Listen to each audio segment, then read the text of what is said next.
G'day, welcome back to Waller Customs. I'm Brent Waller. Today we're looking at the third in my series of tips and tricks for LEGO idea success, and we're looking today focusing exclusively on the build.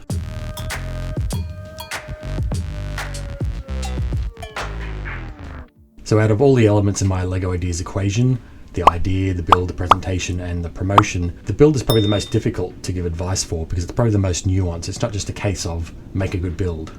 Obviously, you absolutely should make your build as good as possible, but I'm not really going to give advice on how to make a good build or how to get good at building Lego.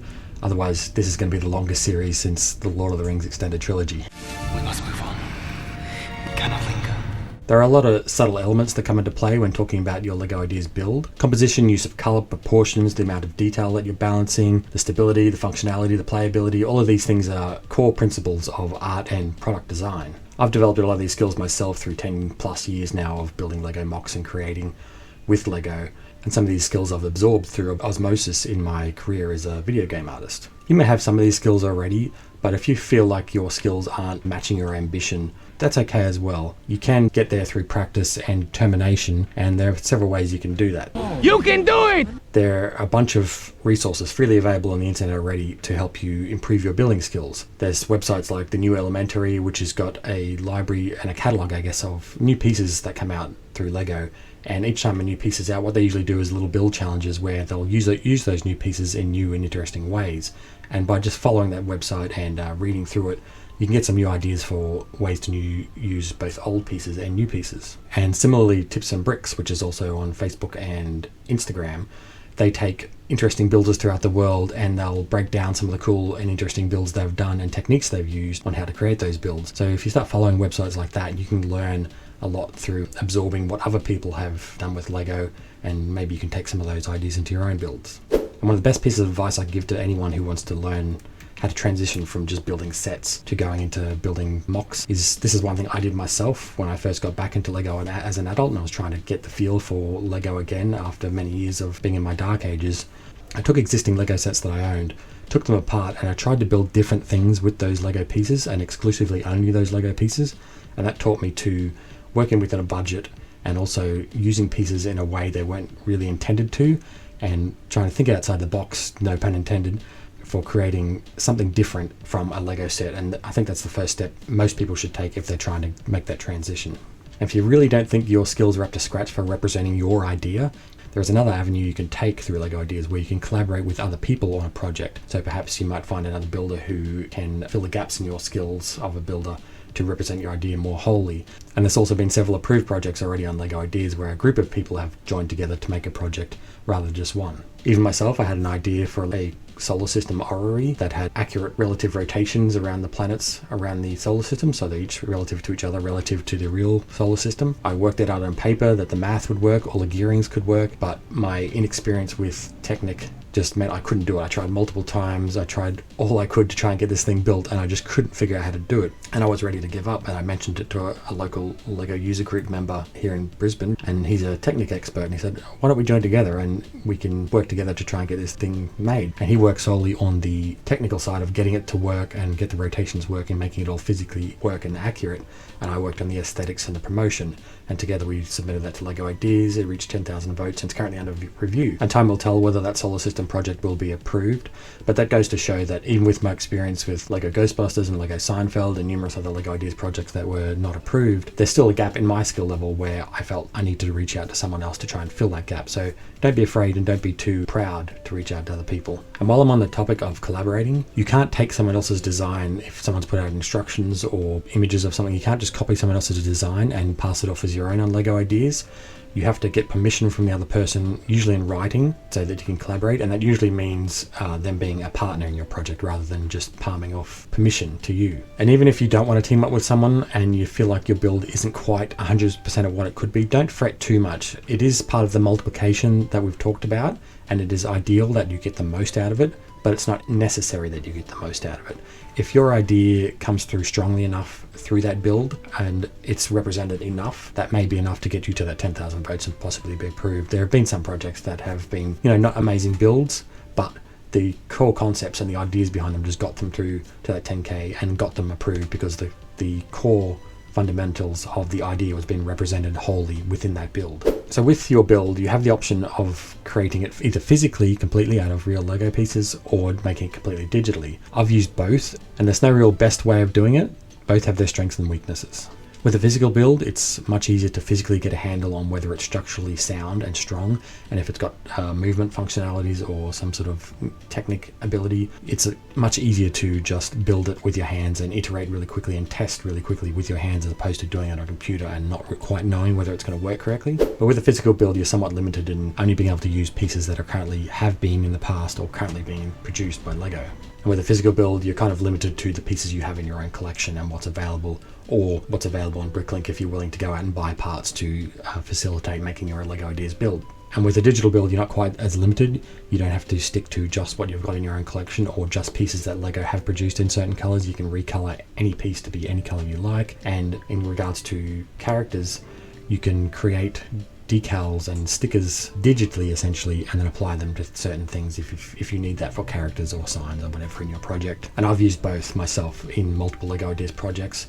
Ghostbusters, for example, was completely physical, whereas Seinfeld was completely digital. And that Seinfeld project allowed me to use pieces that didn't exist in certain colors and allowed me to really quickly iterate and design characters that matched the counterparts of their actors in the TV show really quickly and really easily, because you could create a sticker in Photoshop or a similar program and apply that to the 3D model to make it look like what it would look like in a real Lego set. And Ghostbusters, for example, was completely physical, and I could create characters for that, but I had to then create decals in Photoshop like I did digitally, and then print them out on water slide decals and apply them to the characters. So you can still do both, and I did that with the Ghostbusters logo on the side of the car as well. It's just one is a few extra steps, and you can't really go backwards if you want to change something quite as easily. But understandably, digital builds do have other limitations as well. You obviously need to physically be able to have a computer and the equipment to be able to do these things on a computer.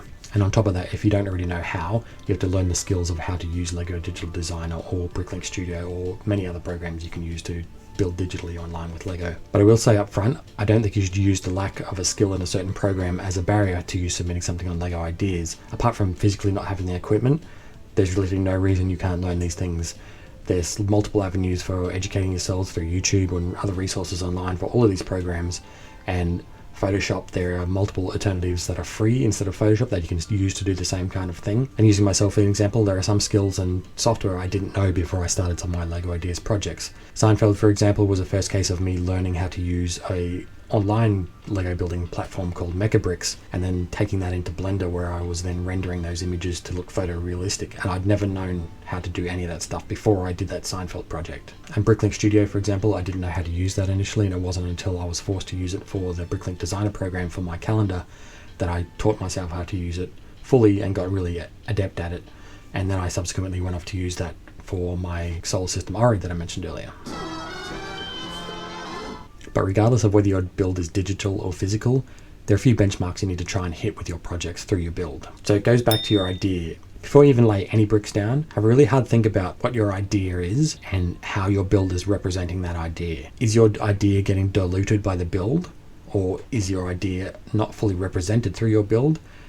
Potentially, you can get too complex with your build that would then detract from the actual core concept of your build, or vice versa, where you may not be putting enough detail in your build to fully represent your idea. So have a really hard think about, maybe there's too many features there, or maybe not enough features to represent whatever your idea is. You need that clarity of your idea to come through via your build. And I'd recommend whatever you're building, if it's based on a real thing, or even if it's inspired by a real thing, and it's wholly original, collect a lot of images of reference for whatever it is you're building and things that are inspiring your build that you then use for reference for how you create blocking out forms and adding detail. But this is getting into my personal opinions, a bit of a hot take again. I've noticed in Lego Ideas a tendency for particularly architectural stuff where they'll throw detail at a building and it won't really be architecturally accurate. It'll just be detail for the sake of detail, and it doesn't really represent a true architectural form in that we know it as it is in the real world. So in that case, that's where a reference would help, knowing where to put detail accurately and where to be more sparing. There's kind of a balance on detail on any aesthetic object where you don't just want a sea of noise of detail. You want a balance of negative space and detail to try and draw your eye to certain positions. And architecture fundamentally would teach you these things if you were an architect, which I'm not. You kind of have to absorb a little bit of that information about certain aspects of whether it's car design or architecture design, about the right places and the wrong places to put detail and the right balance between different things. Because it can get into that kind of uncanny valley where it looks like a building, but it's not quite wholly representing it because it's doing things that a real building wouldn't do or a real car wouldn't do.